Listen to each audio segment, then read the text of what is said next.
So today I am going to be talking about the most recent time I moved house, because the most fresh in my mind and was definitely the toughest. It was one of the toughest things I've probably ever gone through, which might sound quite extreme, but it was 100% one of the toughest things I've ever had to go through. I've been with my partner for about 4 years now, maybe a bit more, something like that. And we've lived in this flat together for 9 months. And before we moved in together, it was just me in my tiny, teeny, tootsie little flat by myself, which I got my cat in. And it was honestly the smallest flat you've probably ever seen. And it wasn't very nice at all. It was really not a nice flat. Like, when you look at it, if I showed you a picture of this flat, you'd be like, why did you live there? But it was my flat. And so I really did not care that it was tattered and it needed loads of stuff doing to it and all that kind of stuff. I didn't care because it was my space. And it was the first time in my whole life I'd lived by myself and I had my own space. And so it didn't matter at all to me what it looked like. It was just my little space and I loved it so much. And so the thought of leaving that behind was really hard. And I have agoraphobia, which means I find it really hard to leave home. And so creating a new home just felt impossible, really, at times. After me and my partner had been together for about 2 years, we started to look at different flats to rent and stuff, and I was just like, no, I'm not ready for this at all right now. I'm glad I did that because I needed more time, and it's absolutely okay to need more time. But about a year ago-ish, we started to realise now is the time. I am ready to move out and I'm ready to live with somebody. It's just anxiety can be extremely loud. And so while I knew I was ready deep down, I knew I was able to, there was actually a large part of me that wasn't sure if I was definitely able to. So it was very difficult. I remember I was asking everybody around me that ever lived with a partner, what are your tips? What should I do? What do you do if this happens? What do you do if this happens? Have you ever felt anxious around them? Have you ever had to have space? Like, I was asking everybody every question I could possibly think of. And people were giving me varied answers. Some people were like, Heather, calm down. And I was like, I can't calm down. So yeah, that was what it was like building up to deciding to move out. And then we found this flat that I'm in now, and we were very lucky. And that was one of the things I found really difficult was we are so privileged to live here. So privileged, so lucky.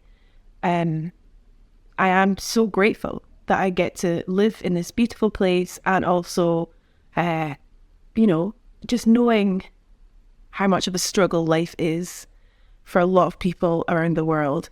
I found the guilt of feeling anxious and not wanting to move even harder. Like, I knew, like, me saying moving into a flat, a really lovely flat near the beach, all of these lovely things, was one of the hardest things I've ever done, was so privileged. And it felt like such a privilege to be able to say that. And I felt really guilty for that. And I still sometimes feel quite guilty for that but anxiety doesn't care. Anxiety just comes, and it really comes. We know when it comes, it really comes. But we found this flat, very lucky, and we managed to get the flat. And so it was even more lucky, because it is really a great flat. We have 2 bedrooms, we have a little balcony space, we have lots of great things about this flat. So all that was left was the actual moving process, which did not go very smoothly because I had my head buried very, very, very far into the sand and pretty much pretended I wasn't moving for a very long time because I couldn't face the fact that I was moving house. I couldn't face the fact that everything that I had built to be a safe place for me in this world was gone, was going. It was the only place in the world that I felt safe. And that was going to be gone. And that was so hard to think about. I was kind of half packing, like the couple of weeks before moving, I would pack a few things. But I had actually quite a lot of stuff, loads of random stuff. And I felt like I was packing, but actually I wasn't. I was too exhausted. I was too terrified. The thought of moving, every time I came to look at the flat from the outside, I'd have to run home and go to the toilet. Like, it was really severe anxiety I was experiencing. I think with people around me, that was quite frustrating because they were like, why can't she just pack? Why can't she just organise these men to come and move this stuff? Why can't she just be organized or think about these things, but I was. They were all in my head constantly, but there was no way I would be able to do them because I just was in such denial that I was actually moving. I couldn't possibly face the fact that I wouldn't ever be able to go back there. The only place in the world I felt safe, I was going to have to build this new safe place. I didn't know if I could build this new safe place. So the day of the actual move came, my dad came round and I thought I was feeling kind of okay. And then as soon as he came in and saw, Emily, there's so much stuff left to pack, I broke down and I started crying and I couldn't stop. I don't think I stopped that whole day crying. And he had to do a lot of the packing stuff for me. I felt so horrible. We moved all my stuff in. We got movers in. Eventually all the stuff was in the new flat. I remember just being like, oh, shit, what have I done? I've ruined my life. And the next couple of weeks after moving, I was just like crying nonstop. And I honestly thought, I have ruined my life. The only place I felt safe in the world, I have just let go. And I'm never going to feel safe again. I'm never going to not feel anxious again. And I don't know exactly what changed that, because obviously, as you can see, it's 9 months later and this is now my home. Like, absolutely, this is my home.